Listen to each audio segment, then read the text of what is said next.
मामुपेत्य पुनर्जन्म दुःखालयं शाश्वतं नाप्नुवन्ति महात्मानः संसिद्धिं परमां गताः।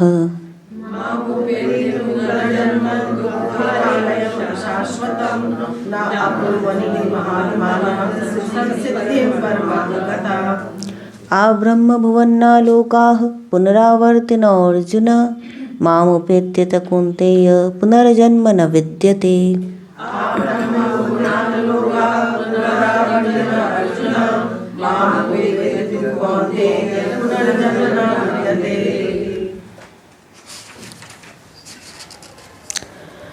सहस्रयुगपर्यन्तम् अहर्यद् ब्रह्मणो विदुः रात्रिं युगसहस्रान्तां तेहोरात्रविदो जनाः।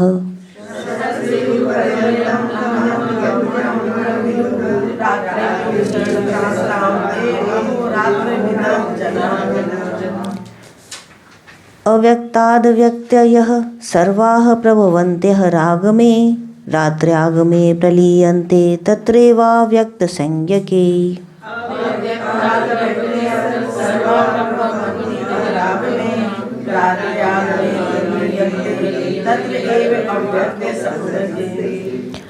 भूतग्रामः स एवायं भूत्वा भूत्वा प्रलीयते रात्र्यागमे वशः पार्थ प्रभवत्यः रागमे।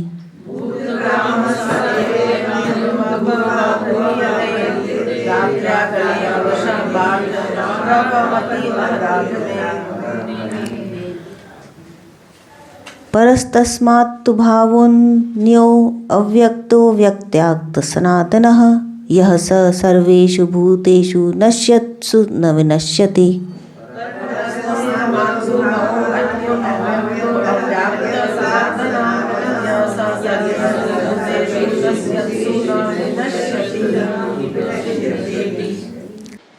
पंद्रहवें श्लोक में भगवान बताते हैं कि यह संसार दुखालय है। मामुपेत्य पुनर्जन्म दुःखालयं शाश्वतं नाप्नुवन्ति महात्मानः संसिद्धिं परमां गताः। कि जो संत, जो मेरे भक्त महात्मागण ऐसे हैं जो परम सिद्धि को प्राप्त कर लेते हैं और मेरे धाम पर आ जाते हैं, उनको पुनर्जन्म नहीं होते। इस बार बार पुनरावृत्ति के इस दुखालय संसार में बार बार नहीं आना पड़ता। तो भगवान ने इस संसार को दुखालय क्यों कहा? सबसे पहले हमको ये समझना है। देखिए, हम उस परम पिता परमेश्वर को समझने के लिए या उनको अपने जीवन में उतारने के लिए या उनसे जुड़ने के लिए हमको पहले स्थिति को समझना पड़ेगा कि हम दुखी क्यों।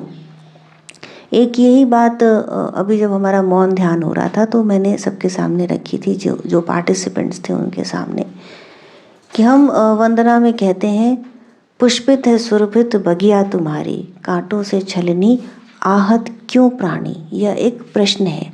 तो इस प्रश्न को समझना जरूरी है सबसे पहले कि भगवान के लिए हम कहते हैं कि श्री ऐश्वर्य ज्ञान धन सबसे जो परिपूर्ण है सदा, वह भगवान है और हम उनके अंश हैं, इस बात को हम मानते हैं। तो फिर वो सर्वदा सुखी सर्वदा आनंदित, वह ऐसा क्यों और हम सर्वदा दुखी ऐसे क्यों? तो ये डिफरेंस कैसे आ गया? अब यदि कोई ये समझता है कि वो मैं अभी तो दुखी नहीं हूँ, लेकिन दुख तो दुखालय भगवान ने कहा है, तो दुखालय तो ये है।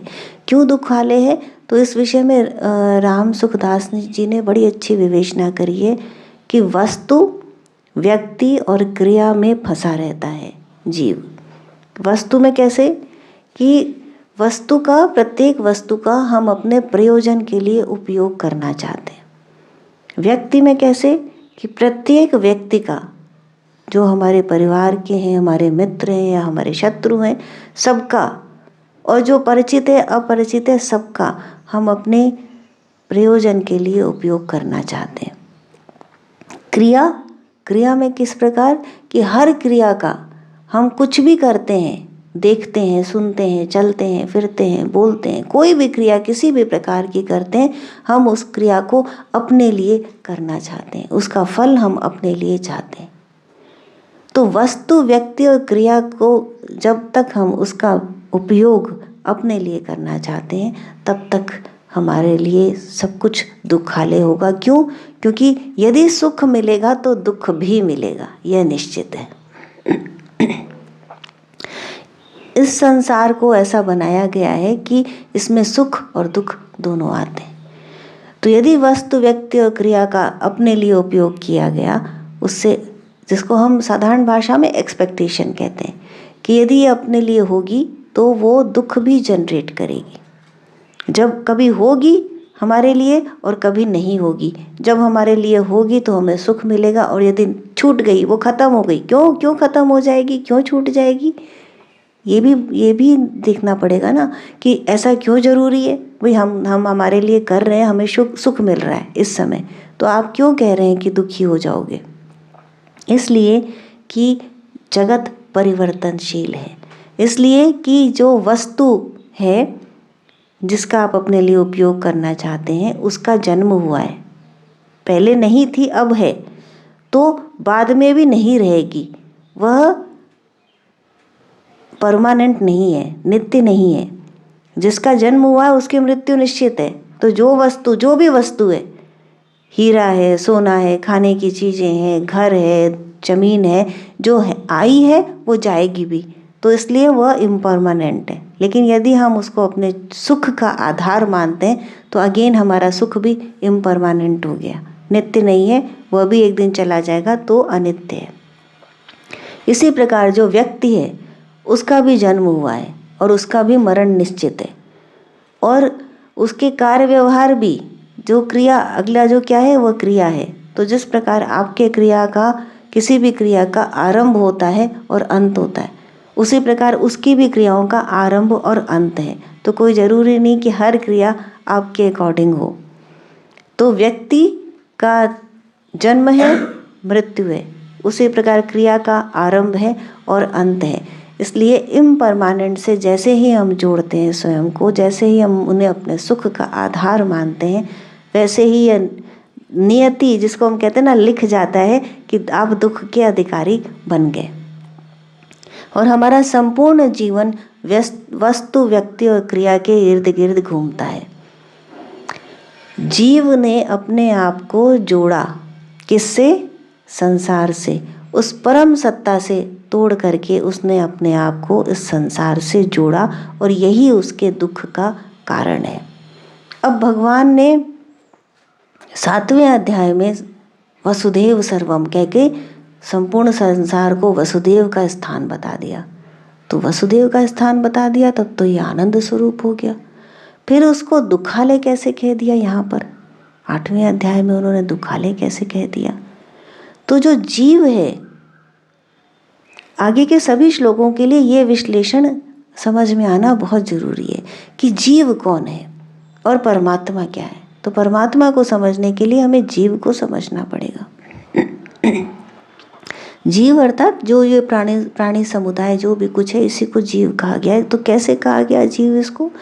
कि इसने अपने आप को उस परम सत्ता से, जिसका वो अंश है, उससे हटा करके इस अपरा जगत से, जड़ जंगम सृष्टि के साथ जोड़ लिया। कैसे जोड़ लिया? 2 विभाग बताए गए।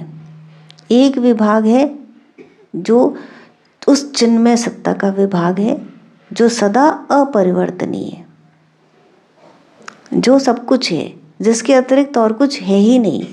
तो जब ये कहा कि जिसके अतिरिक्त और कुछ है ही नहीं, तो फिर ये हम तुम, ये संसार आया कहाँ से? तो दूसरा भाग है परिवर्तनशील जगत का, जड़ जंगम इस संसार का। तो ये संसार कैसे बना? ये मैं और मेरा के संबंध से बना। जब तक मैं और मेरा का संबंध है तब तक ये संसार है। तो जीव ने क्या चूज किया? उसने अपने आप को उस परम पिता परमात्मा की संतान होते हुए भी उसने अपने आप को संसार से जोड़ लिया।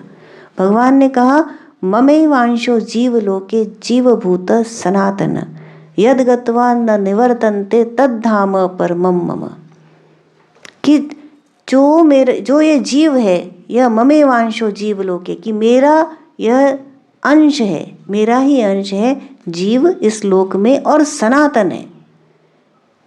देखो भगवान सीधा बता रहे हैं कि जो सृष्टि है, जो ये तुमने जगत, जो तुम संसार को देख रहे हो, ये आना और जाना है। वस्तु, व्यक्ति और क्रिया आरंभ है और अंत है, जन्म है और मरण है। लेकिन जो जीव है, भगवान ने कहा कि वो सनातन है, वो सनातन है। उसका ना जन्म है न मृत्यु है, न आना है न जाना है। तो हम तो हमारा जन्म मृत्यु देख रहे हैं ना। हमको तो लगता है ना कि हमारा जन्म हुआ था, हमको हमारी डेट ऑफ बर्थ पता है। और जब हमको हमारी डेट ऑफ बर्थ पता है तो एक दिन आएगा जब हमारी डेट ऑफ डेथ भी आ जाएगी, ये भी सुनिश्चित है, अच्छी तरह से निश्चित है। तो ये दोनों तारीखों के बीच में हमने अपने आप को बांध रखा है। लेकिन भगवान कह रहे हैं कि जीव तो सनातन है। ऐसा कैसे? तो हमने अपने आप को इस जन्म मरण के संग बांधा है, उस चिन्मय सत्ता से, उस चिन्मय स्वरूप से, जो बताती है कि न तुम्हारा जन्म है न मरण है, तुम उस परम सनातन अव्यक्त के अंश हो। उससे हमने अपने आप को हटा करके और इस जीव जगत के साथ हमने अपने आप को बांधा, अपने आप को यहाँ हमने जोड़ा। और यही कारण है कि हमने ये दुख को स्वीकार किया। यहाँ सुख दिखाई दे रहा है, इसलिए हम उस दुख के भागी हैं। ये जो मोह है परिवार के साथ, अपनों के साथ, वस्तुओं के साथ, क्रियाओं के साथ, ये सब कुछ उस दुख को प्रकट करता है जो हमें उठाना पड़ता है। पर यदि हमको उस दुख से निजात पानी है तो हमको इस सब से बाहर निकल करके अपने पूरे प्रयासों के साथ, पूरे विल पावर के साथ अपने आप को इससे हटा करके उस परमात्मा के साथ, सत्ता के साथ जोड़ना होगा। तब हमको वो दिखाई देगा, उस सत्य स्वरूप का तभी संधान हम कर पाएंगे। अब्रह्म भुवन्ना लोका पुनरावर्तिनो अर्जुन मामुपेत्य तु कौन्तेय पुनर्जन्म न विद्यते। भगवान कह रहे हैं कि जितना भी ब्रह्मा से लेकर के, ब्रह्मा के लोक से लेके जितने भी तुमने लोक देखे हैं, मनुष्य लोक और यक्ष किन्नर गंधर्वों के लोक, ब्रह्मा के लोक, तब तक जब तक तुम ब्रह्मा के लोक में भी जाते हो तब भी तुम्हें पुनर्जन्म लेना पड़ेगा। तो अब यहाँ पे क्या बात समझने की है कि कितने भी प्रयास कर लो, उत्तम कार्य करते हैं ना, हम कार्य करते हैं। तो अब यहाँ पे एक एक बात समझने की गहराई बहुत ज़्यादा है उसमें, कि एक विभाग होता है ज्ञानी का, एक और एक होता है कर्मयोगी। दोनों में भिन्नता है। ज्ञानी कौन हुआ? जो वहाँ बैठा है, जो स्थित प्रज्ञ है, जिसके भगवान ने लक्षण बताए थे ना। स्थित प्रज्ञ की का भाषा अर्जुन ने पूछा तो भगवान ने उसके लक्षण बताए कि कैसे वो उठता बैठता चलता फिरता है। तो वो क्या, उसने अपने आप को जोड़ ही नहीं रखा, वो किसी चीज का रसास्वादन कर ही नहीं रहा। वो जिन भी वस्तुओं का उपभोग कर रहा है वो उपभोग नहीं कर रहा, वो केवल जगत जैसा चल रहा है कार्य व्यवहार वो वैसा चल रहा है। He is doing nothing. लेकिन जो जीव है, जो जुड़ा है इस सत्ता के साथ, वो क्या कर रहा है? वो सब कुछ कर रहा है।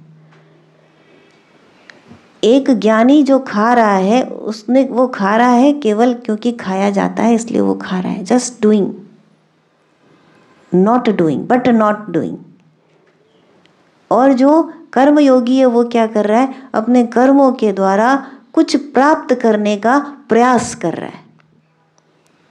अब वो प्रयास जगत के लिए हो सकता है और वो प्रयास ईश्वर के लिए हो सकता है। देखिए, दो धारा एकदम अलग अलग, एक यूं वर्टिकल गई है, हॉरिजॉन्टल गई है जगत के लिए, और एक यूं वर्टिकल गई है ईश्वर के लिए। कर्मयोगी के दो प्रकार के प्रयास। तो जब तक वो जगत के लिए प्रयास कर रहा है तब तक उसके अंदर कामनाएं हैं, इच्छाएं हैं, वस्तु, व्यक्ति और क्रिया का दोहन कर रहा है। तब तक वो सुख और दुख दोनों का भागी है और वो बहुत अच्छे काम भी करता है जगत के अंदर। तो क्या मिलता है उसको? स्वर्गिक सुख मिलते हैं। वो इस पुनर्जन्म का अधिकारी होता है, बार बार जन्म लेता है। दूसरा जन्म में भी it will be better than this जन्म। आपने अच्छे काम किए तो आपका जो दूसरा जन्म होगा वो निसंदेह बेहतर होगा, क्योंकि आपने जो कर्म किए उनका फल मिलता है। आपने जो बीज बोया पेड़ का तो क्या हुआ, फल लगे और उससे आपने फल को खाया। You got satisfied with the fruit of your action. आपने गलत कर्म किए तो आपको कांटे मिलेंगे, अच्छे फल नहीं मिलेंगे, जीवन में अधिक दुख आएंगे। ऐसा कर्म का सिद्धांत है। कॉज एंड इफेक्ट पर यह पूरा संसार चलता है।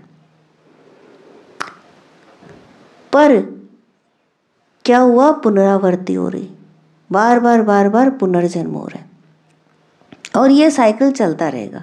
अब यदि वही कर्मयोगी ऊपर की धारा की तरफ प्रयास करता है, निवृत्ति पाने के लिए प्रयास करता है, परमेश्वर के लिए प्रयास करता है, तब क्या होता है, धीरे धीरे उसके ज्ञान चक्षु खुलने लगते हैं, उसकी दृष्टि अनंत की तरफ प्रकाशित होने लगती है, उसमें प्रकाश आने लगता है, ज्ञान का संधान होने लगता है। धीरे धीरे उसे इस संसार के अंदर इम्परमानेंस दिखाई देने लगता है। निश्चित नहीं है, नित्य नहीं है, यह उसे पता लगने लगता है। देख रहा है प्रत्येक व्यक्ति, लेकिन उसको समझ नहीं रहा है। और जो देख रहा है, जो जानने लगता है, वो जो उस तरफ बढ़ने लगता है, वो धीरे धीरे उसको ग्रहण करने लगता है। तो सुख धीरे धीरे उसको ग्रहण करते करते सुख और दुख से परे उसको देखने का प्रयास करता है। उस दिन समझ लीजिए कि आध्यात्मिक जगत में उसका प्रवेश हुआ। जिस दिन वो इस भाषा को समझने लग जाए कि नित्य क्या है, अनित्य क्या है, विवेक ये जागृत हो जाए, उस दिन समझ लीजिए कि आध्यात्मिक जगत में प्रवेश हुआ। तो इस प्रकार जब आगे बढ़ता है तब क्या होता है, आ ब्रह्म भुवन्नालोकाः पुनरावर्तिनो अर्जुन मामुपैत्यत कौन्तेय पुनर्जन्म न विद्यते। भगवान ने कहा कि जब तक तुम किसी भी लोक में जाओगे, अच्छे कामों को करके तुमने किसी भी लोक में जाना स्वीकार किया, तब तक तुम्हारा पुनर्जन्म निश्चित है। लेकिन यदि तुमने मुझे प्राप्त किया तो फिर जन्म नहीं होगा। मेरा धाम ऐसा है कि जहाँ से लौट के नहीं आता।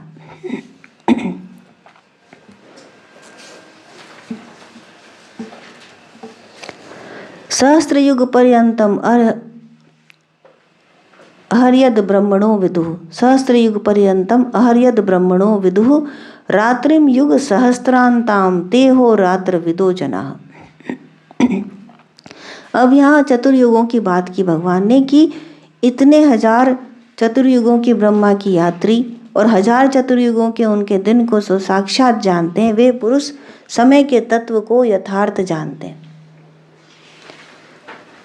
कि ब्रह्मा की रात्रि की बात की और ब्रह्मा के दिन की बात की, व्यक्त की अव्यक्त की बात की, जीवों की उत्पत्ति की बात की, विद्या अविद्या। तो यहाँ बहुत से शब्द आ रहे हैं जिनका विश्लेषण करना और जिनको समझना कि भगवान क्या कह रहे हैं, तो इसके लिए बहुत ध्यान देने की आवश्यकता है।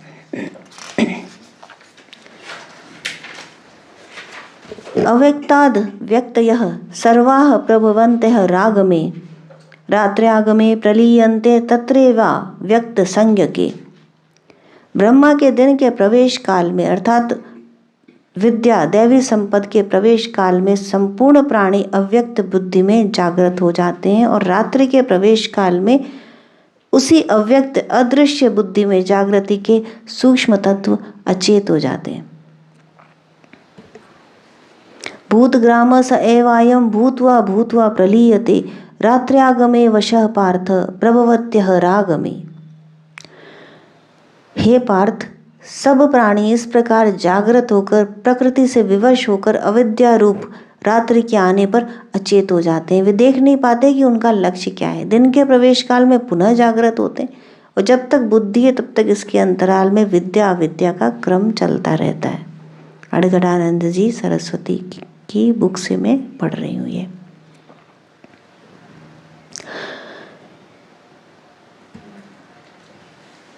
तो इन्होंने बहुत अच्छा इस बात का विश्लेषण किया है कि ब्रह्मा क्या है। अब जो एक बात बताई भगवान ने कि संसार दुखालय, फिर कहा कि पुनर्जन्म होते रहेंगे जब तक तुम ब्रह्मा के लोक में भी जाके आओगे, पुनर्जन्म होते रहेंगे। तो केवल मेरा लोक ऐसा है जहाँ परम गति तुम्हें प्राप्त होगी। अब उन्होंने युगों की बात की और इट्स अ बिग नंबर। तो कोई कहता है हम कलयुग में हैं, कोई कहता है हम द्वापर युग में हैं, हम सतयुग तक कब पहुँचेंगे, और वो उस तक पहुँच भी गए हजारों हजार वर्षों के बाद, तो वो तो ब्रह्मा के एक दिन के बराबर है। अब ब्रह्मा की जो आयु है वो 100 वर्षों के बराबर है। किंतु यहाँ तो भगवान बता रहे हैं कि ब्रह्मा भी परिवर्तनीय है, उसकी भी आयु पूर्ण हो जाती है और वो भी मुझ में मिल जाते हैं 100 वर्षों के बाद। तो इतनी लंबी गिनती, अब इसका अंत तो कहीं दिखाई नहीं दे रहा, तब हम क्या करें।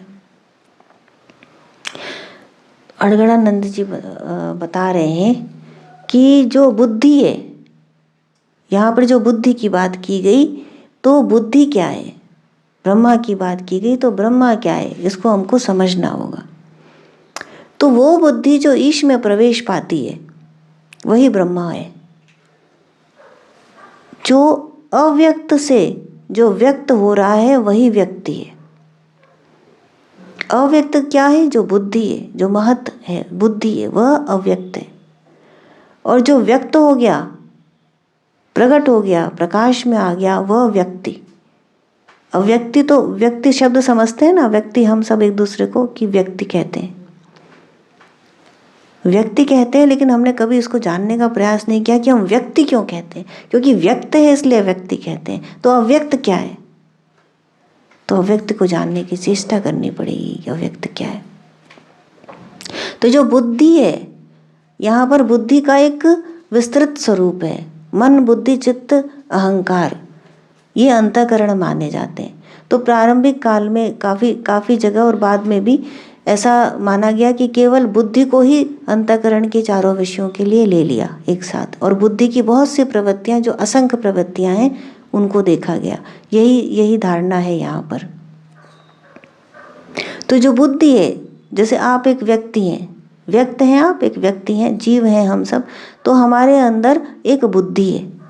जो बुद्धि जगत की तरफ उन्मुख होती है, संसार की तरफ उन्मुख होती है, तो यह प्रवृत्ति की तरफ ले जाती है, हमें नीचे की तरफ ले जाती है। और यही बुद्धि जब ईश्वर और उन्मुख होती है तो हमें निवृत्ति की तरफ लेके जाती है।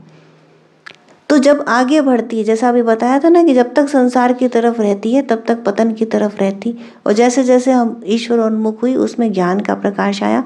तो जब ज्ञान का प्रकाश आया, बुद्धि तद्रूप हो गई, उस सत्य स्वरूप के साथ जुड़ने लगी, एकाकार हो गई उसके साथ, उसने ब्रह्म सत्य को जान लिया। तो उसको यह पहला सोपान हुआ। इसको कहा अड़गड़ानंद जी ने ब्रह्मविद। ब्रह्मविद वह बुद्धि है जो ब्रह्म विद्या से युक्त है, संयुक्त है, जिसके अंदर ब्रह्म विद्या है, वह ब्रह्मविद कहलाया।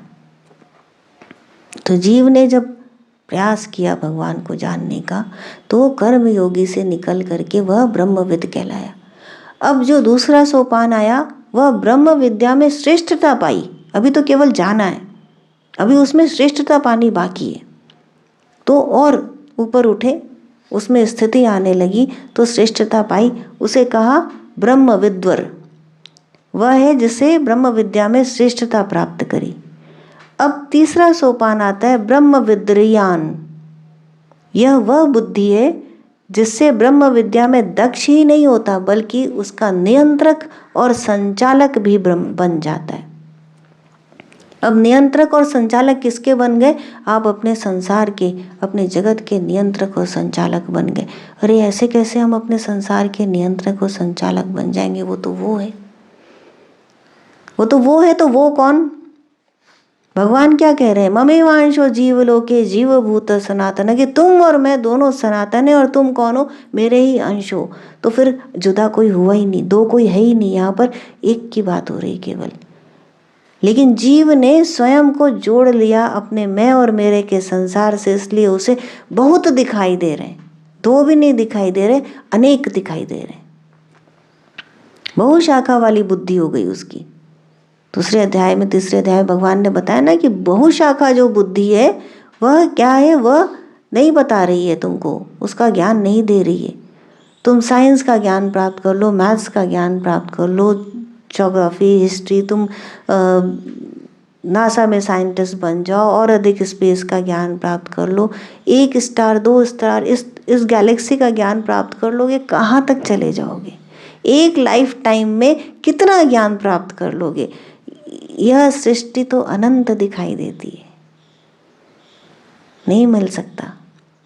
क्यों नहीं मिल सकता? क्योंकि यह बहुशाखा वाली भुजाएं हैं तुम्हारी बुद्धि की। इसको सोर्स की तरफ लेके जाना होगा। तो संपूर्ण सृष्टि को यदि हम कंसाइज करें तो किसमें समाती है? वेदों के अंदर, वेद के अंदर। और वेद को यदि हम समेटें तो किसमें समाता है? गायत्री में, गायत्री मंत्र में। और यदि उसको हम समेटें तो किसमें समाता है? ओम में। और ओम किसमें समाता है? उस अव्यक्त सत्ता में जो सबके ऊपर है।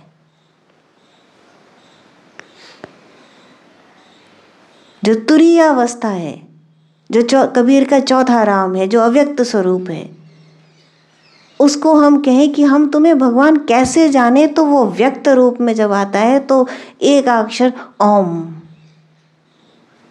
सबसे पहले। और वही यदि और प्रकट होता है, वो उसकी और विस्तार होता है तो गायत्री, और उसका और विस्तार होता है तो वेद स्वरूप, और उसका और विस्तार होता है तो ये विस्तार हुआ जगत का, सृष्टि का। तो कैसे जो कुछ नहीं है वहां से समस्त जगत उत्पन्न हो गया।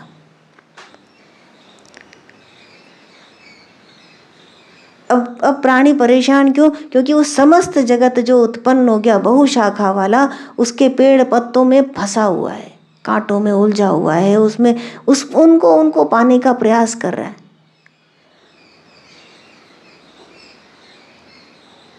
वो उस जड़ की तरफ देख ही नहीं पा रहा।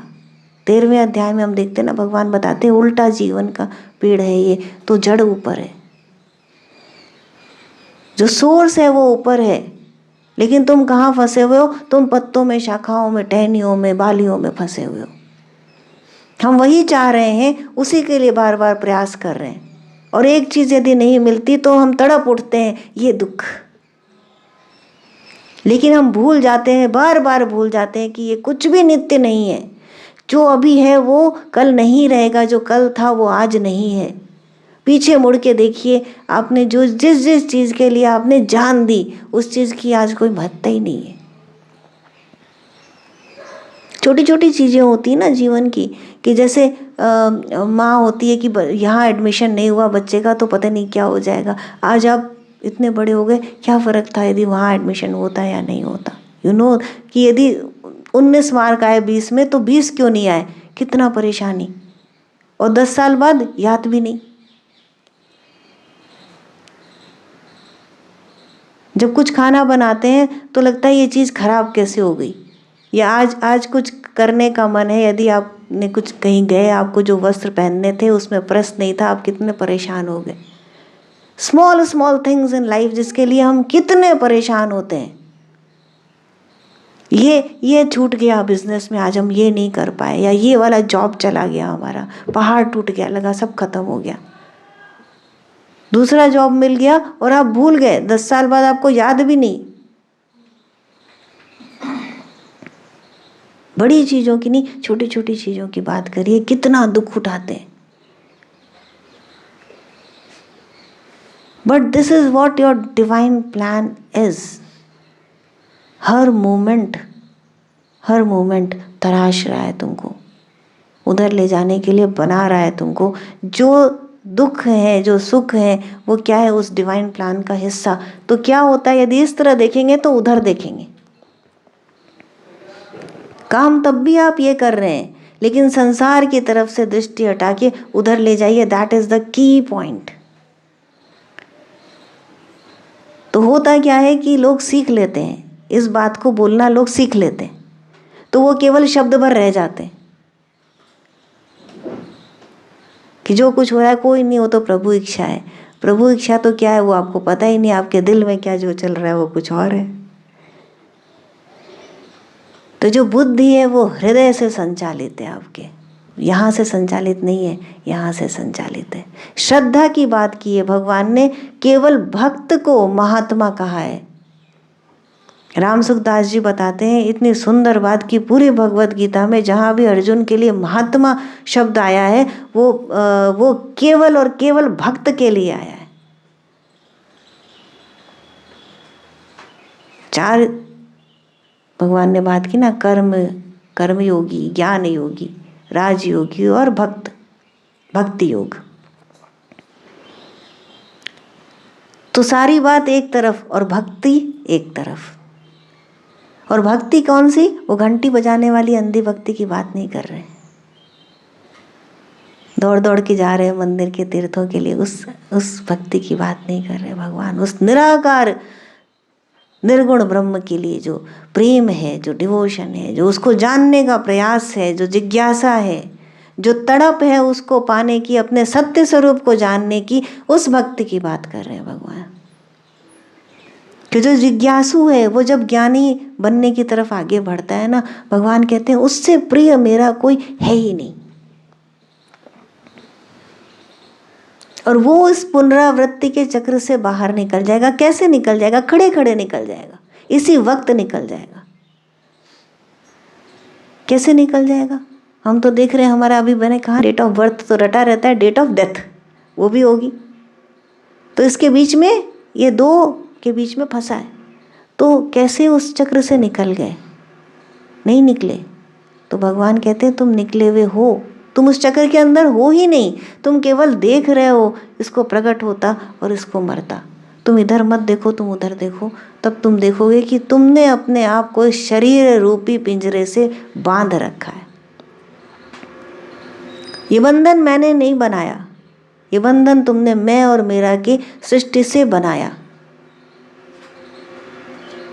तुम्हारा जो ये मैं और मेरा का संबंध है ना, जैसे अब आप आगे आगे बढ़ते हैं यहाँ से, कि जैसे अब आप रात को सोते हैं तो ये मैं और मेरा की सृष्टि कहाँ समा जाती है? पूरी कलेक्ट होकर के आपके अंदर समा जाती है और आप सो जाते हैं। और जैसे ही आप सुबह जगते हैं ये मैं और मेरा की सृष्टि यूं प्रकाशमान हो जाती है ना। जब गहरी नींद में सो गए तो क्या ये सृष्टि है कि नहीं है कुछ पता है? अंदर चली गई। केवल अपने पर केंद्रित होकर के इस बात को समझने का प्रयास करिए। आप कहेंगे कि हम सो रहे हैं लेकिन बाहर तो सृष्टि चल रही है।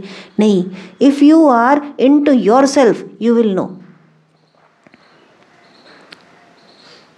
भगवत गीता केवल आपके लिए है, तो अपने पे केंद्रित होकर के देखिए। एक बार के लिए सिर्फ अपने पर ध्यान करके देखिए। इस शरीर भाव में ना, तो इस शरीर पर आइए, कम से कम हजारों लाखों शरीरों पे मत जाइए। तो ये शरीर सोया, ये मन सोया, ये अंतःकरण सोया, और इसके साथ मेरी सारी सृष्टि सो गई कि नहीं सो गई? समाप्त हो गई, विलीन हो गई, अंतर ध्यान हो गई। और जब हमने आँख खोली तो यह पूरी सृष्टि प्रकट हो गई, सामने आ गई। मैं और मेरा का संसार, यह दुख आलय हमने अपने सामने देखा। लेकिन यही हमारी बुद्धि, अब बुद्धि को समझ रहे हैं ना, ये यहाँ से होकर के आ रही, जो श्रद्धा जो हमारे अंतःकरण में बैठी है वह है बुद्धि। तो यदि हमारी बुद्धि ईश्वरोन्मुख है और ब्रह्म तत्व में स्थापित हुई तो हम ब्रह्मविद हुए, हमने उसमें श्रेष्ठता स्थापित की तो हम ब्रह्मविदुर हुए। और यदि हम उसके नियंत्रक संचालक हो गए तो हम ब्रह्मा हो गए। ब्रह्मा का अस्तित्व आने लगा, ब्रह्मा का रूप आने लगा उसमें। तब हम इसके अंदर इसके नियंत्रक संचालक हो गए, तो हमारा विश्व रूप विराट बन गया। जो हमारा सूक्ष्म शरीर है वो वही ब्रह्मा का सूक्ष्म शरीर है। तो उसी विराट से अपने चारों तरफ हम एक छोटी सी औरा देखते हैं, और यदि हमारा ही विराट स्वरूप है तो एक बड़ी औरा है हमारे सब तरफ, जिसमें से ये सब पूरी सृष्टि निकल रही है। जो आप सब तरफ देख रहे हैं ना, ये ब्रह्मा का विराट स्वरूप।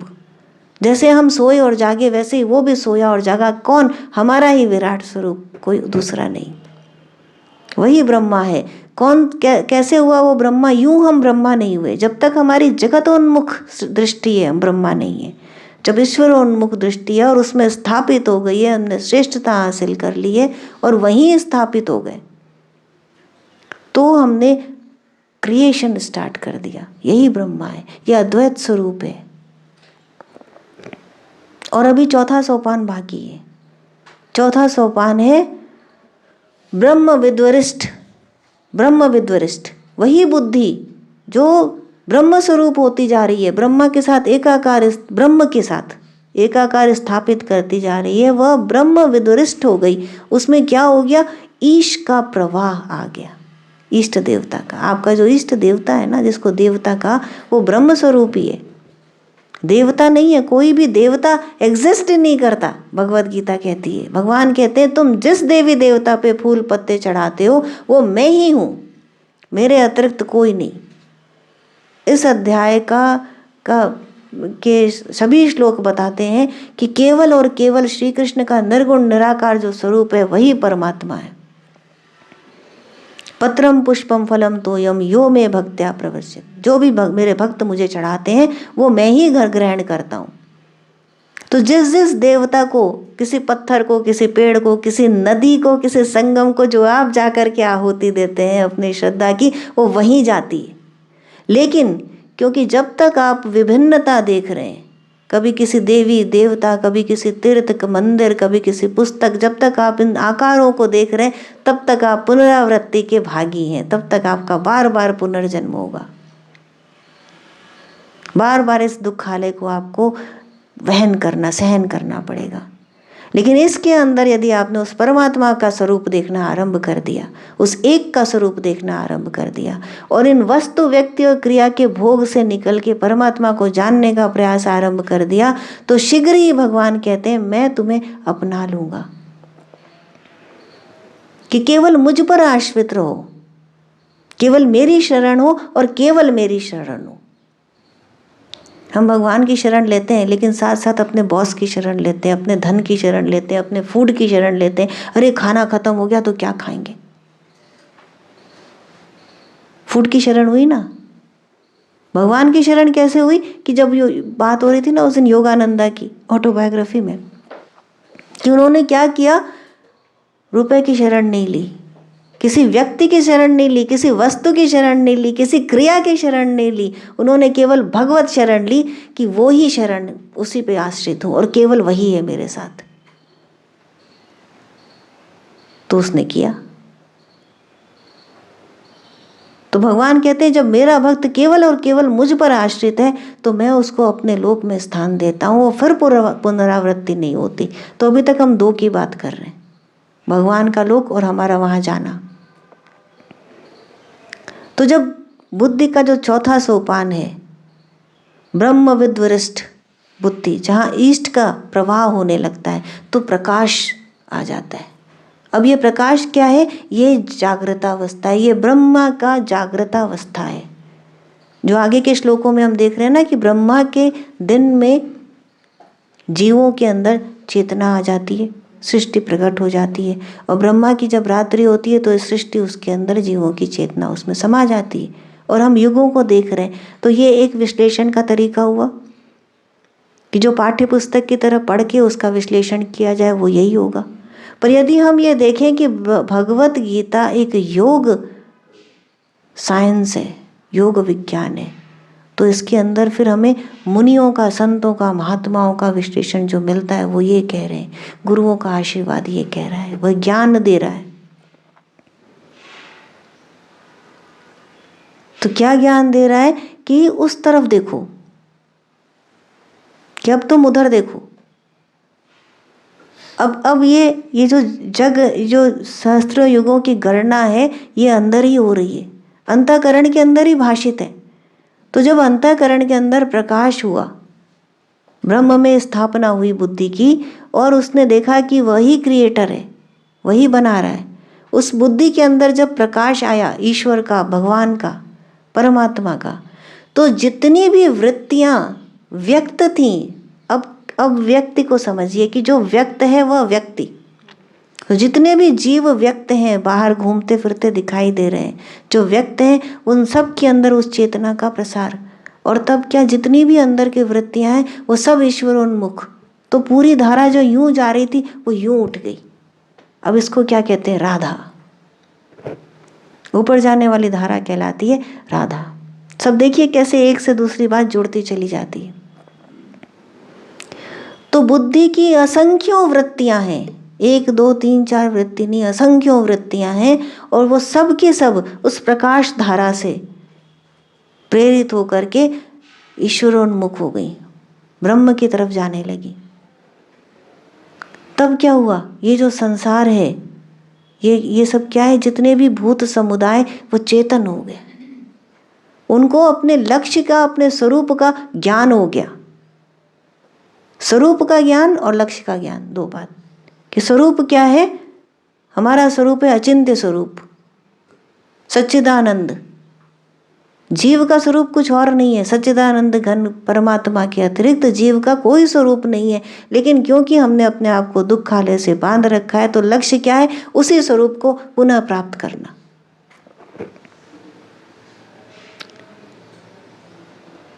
तो ईश्वरोन्मुख हो गया जीव।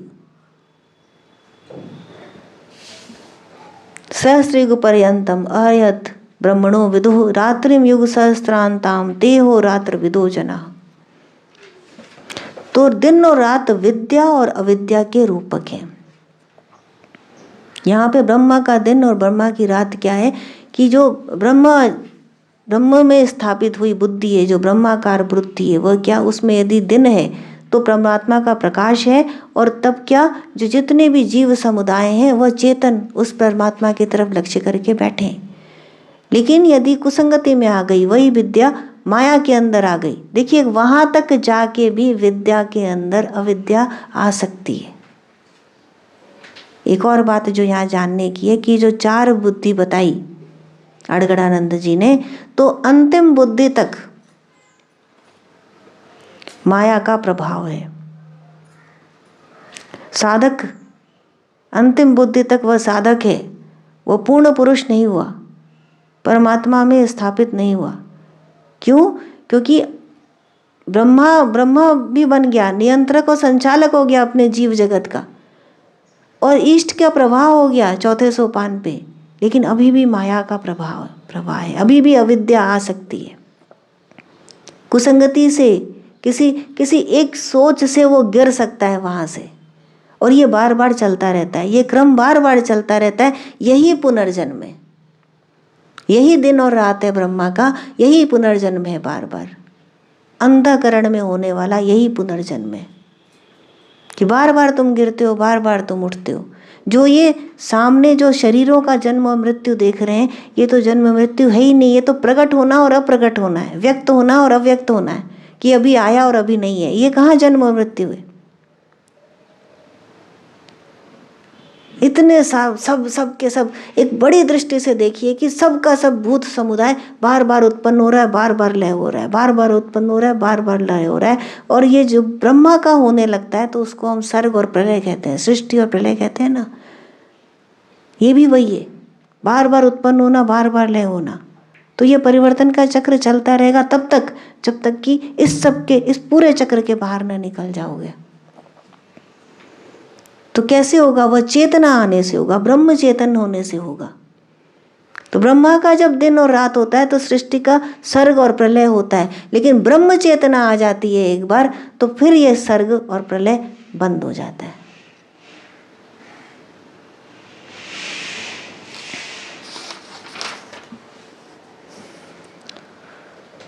अव्यक्ताद् व्यक्तयः सर्वाः प्रभवन्त्यः रागमे रात्रे आगमे प्रलीयन्ते तत्रेव अव्यक्त संज्ञ के। कि जब रात आती है, रात्रि के प्रवेश काल में वही अव्यक्त अदृश्य बुद्धि में जागृति के सूक्ष्म तत्व अचेत हो जाते हैं। जो ब्रह्माकार हुई बुद्धि के अंदर जो सूक्ष्म तत्व हैं, जो इस संपूर्ण सृष्टि को चेतन बनाए हैं, वह उसकी तरफ देखना बंद कर देते हैं, और बुद्धि फिर विकारजन्य हो जाती है, तो सृष्टि की तरफ देखने लगती है। उसको ही ब्रह्मा की रात्रि कहा है। और जैसे ही विद्या रूप प्रकाश प्रकट होता है, वैसे ही वह जो चेतन, जो समुदाय है, भूत समुदाय, वो फिर ऊपर की तरफ देखने लगता है, उसको अपने लक्ष्य और स्वरूप का भान होने लगता है। यह ब्रह्मा का दिन है। भूतग्राम स एवायम भूतवा भूतवा प्रलीयते, ये बार बार उत्पन्न होकर के लीन हो जाते हैं, बार बार उत्पन्न होते हैं और लीन हो जाते हैं। रात्र्यागमे वश पार्थ प्रभवत्यः रागमे, कि हे पार्थ, इस प्रकार सब प्राणी जागृत होकर प्रकृति से विवश होकर अविद्या रूप रात्रि के आने पर अचेत हो जाते हैं। जागृत होते और परमात्मा को देखते, लेकिन फिर अविद्या रूपी रात्रि आती है, फिर अचेत हो जाते हैं, सृष्टि को देखने लगते हैं। यही बात भगवान ने एक बार फिर कही है, या निशा सर्वभूतानाम तस्याम जागृति संयमी, यस्याम जागृति भूतानाम सा निशा पश्यतो मुनेः, यस्याम जागृति भूतानि सा निशा पश्यतो मुने, कि जिसमें यह जगत, यह समुदाय जगता है, उसको जो मुनि है वो क्या कहते हैं, योगी जन उसको क्या कहते हैं, उसको रात्रि कहते हैं। तुम जग के अपना काम करते हो ना, जागते हो तो क्या करते हो, अपना काम करते हो। क्या काम करते हो, वस्तु व्यक्ति और क्रिया का उपभोग करना, अधिक से अधिक। हम जन्म से लेकर के मृत्यु पर्यंत इसी का अभ्यास करते हैं बार बार, कितना अधिक और कितना सुंदर से हम उसका दोहन कर सकते हैं, इसी में हमारी बड़ाई है। इसे मुनि क्या कहते हैं, अविद्या की रात्रि। जो अलग बैठा है, इस सब से जो अलग बैठा है, जो कुछ नहीं कर रहा, जिसके पास तुम्हारे हिसाब से कुछ नहीं है, वह जगत की सत्ता का निर्धारण कर रहा है, उसका संचालन कर रहा है। उसको वो 1 किलो अनार नहीं चाहिए, वो संपूर्ण सत्ता का मालिक है। वो क्या करेगा अनार लेके, तुम लोग।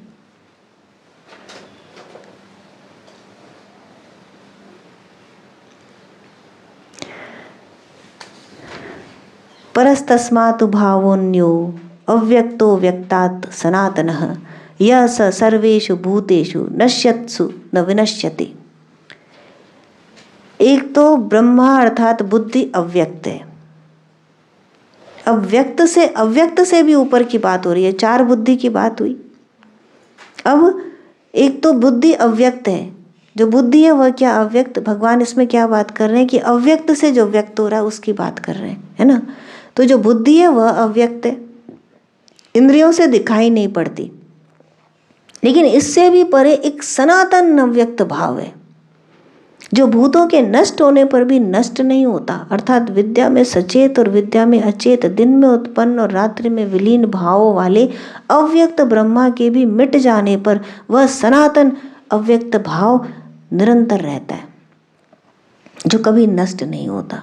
वह क्या है, वह चेतना, that grand consciousness, tremendous भाव है इसके अंदर। इन श्लोकों के अंदर छुपा हुआ अद्भुत ज्ञान है, पूरा विज्ञान, ज्ञान, अध्यात्म की पराकाष्ठा। बुद्धि में होने वाले उक्त दोनों उतार चढ़ाव जब मिट जाते हैं, तब सनातन अव्यक्त भाव मिलता है, जो मेरा परम धाम है। कि बुद्धि के अंदर अच्छा और बुरा सब मिट जाता है, द्वैत भाव पूर्ण रूप से समाप्त हो जाता है, तब वह अद्वैत प्रकट होता है। जो अव्यक्त, जो छिपा हुआ सत्य है, वह तब प्रकट होता है। कबीर ने कहा ना, एक राम दशरथ को बेटो, दूजा राम घटघट में बैठा, तीजे राम का सकल पसारा, और चौथा राम इस सब से न्यारा। मतलब उसकी आप तुलना ही नहीं कर सकते। जो कुछ आप देख रहे हैं उससे आप समझ ही नहीं सकते उसको। और ये सब जब समाप्त हो जाएगा तब वह प्रकट होगा,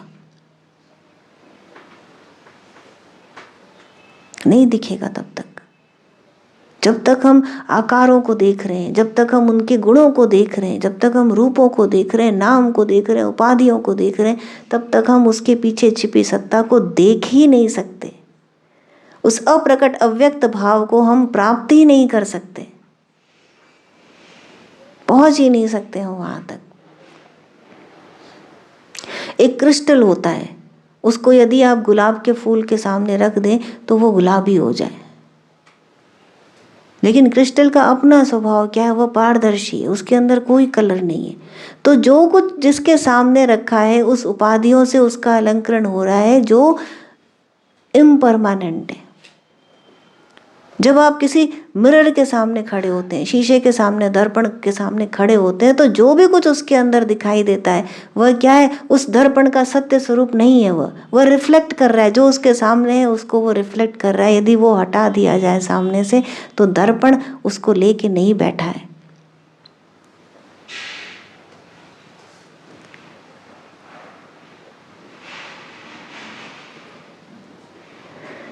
जितने भी स्वर्ण के आभूषण हैं उसके अंदर आप क्या देखते हैं? ये माला है, ये कंगन है,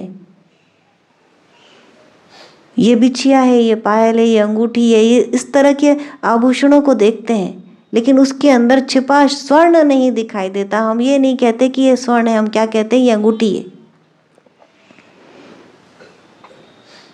अभी मौन ध्यान के दौरान जब सब मूक थे, चुप थे, ईश्वर को समझा जा सकता है कैसे? चुप रह करके सबसे अधिक। तो प्रश्न आया कि माया को कैसे, माया क्या है, माया को बताइए। तो सब चुप थे, कैसे बताएं? मैं भी चुप थी, कहने वाला भी चुप और सुनने वाले भी चुप, सब चुप थे, मौन। तो फ्रिज से आटा लेकर के आई मैं और तरह तरह के आकार बनाए। तो वो बता रहे थे कि ये आकार ये है, ये आकार ये है, ये आकार ये है। और एक आकार को बोध नहीं कर पाए, उसको सुलझा नहीं पाए कि ये क्या है। कोई सांप की तरह नाच रहा है, कोई जमीन पे कीड़े की तरह चल रहा है, ये है, ये है, ये है, ये। सब अपने अपने तरीके से बता रहे हैं उस आकार को। यही अविद्या है कि आकार को बता रहे हैं। मैं नाना करती जा रही हूँ। मैंने कहा उत्तर इस पेपर पे लिखा है। क्या उत्तर है?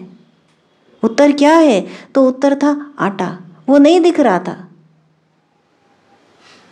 वो नहीं दिख रहा था। इतनी छोटी सी बात, इतना छोटा सा एग्जाम्पल है, इससे हम संपूर्ण सृष्टि को, उसके बनाने वाले को नहीं समझ सकते। लेकिन फिर भी ये उसका 1% ही सही पॉइंट तो करता है, पॉइंट आउट तो करता है टुवर्ड्स हिम, कि जो सत्ता है वो तब तक नहीं दिखेगी जब तक हम उपाधियों में, आकारों में, उनके गुणों में, वस्तु व्यक्ति और क्रिया के सदुपयोग में फंसे रहेंगे। सुख और दुख, अच्छे और बुरे के अंदर हम फंसे रहेंगे, तब तक हम उस अव्यक्त भाव को नहीं देख पाएंगे जो अव्यक्त बुद्धि के परे है, उससे भी ऊपर है। पुरुषोत्तम भगवान,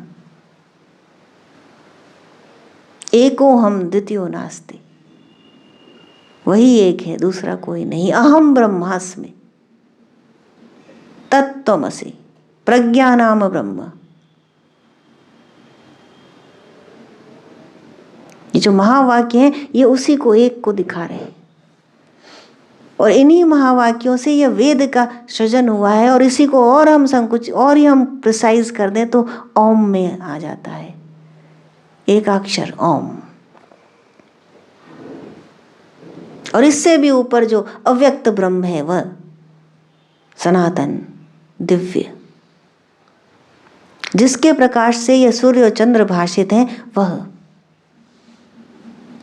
सूर्य और चंद्र हमारे जगत को प्रकाशित करते हैं। हमारे दिन और रात सूर्य चंद्र से चलते हैं, लेकिन ब्रह्मा के दिव्य और दिन और रात प्रकृति से चलते हैं। और जो भगवान है, जो परम पुरुषोत्तम है, वहां न दिन है न रात, सदैव एक सा, एक जैसा, सत्य सनातन। जय श्री कृष्ण।